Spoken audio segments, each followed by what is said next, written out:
সালাম আলাইকুম হেল ভাই। ওয়ালাইকুম আসসালাম। আপনার বেগুন চাষে তো চলে আসলাম। আচ্ছা বলেন। বলছে আমাদের এই হলুদ স্টিকার আর লিলি স্টিকার এটি ব্যবহার করে আপনি এর উপকারিতা কেমন পাচ্ছেন? উপকারিতা বলতে ভাই 1000 টাকার বিষ ব্যবহার করে তো আমি পোকা মারা দেখতে পারি না, ঠিক আছে? হ্যাঁ। আপনি নিজে চোখে দেখেন, আসেন পেছনের দিকে ক্যামেরা নিয়ে আসেন।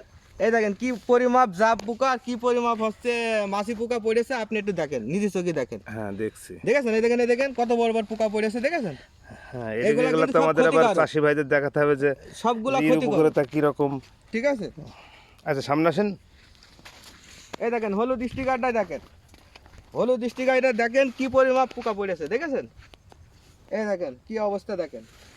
আমি তো 1000 টাকার বিষ ব্যবহার করেও আমি এই উপকারিতা পাইনি, মানে নিজে চোখে দেখতে পারিনি যে পোকা আপনারা মরলো। দেখছেন আমাদের এই হলুদ স্টিকারের কি উপকারিতা। অফ করে দাও, 40 সেকেন্ড পার হয়ে গেছে।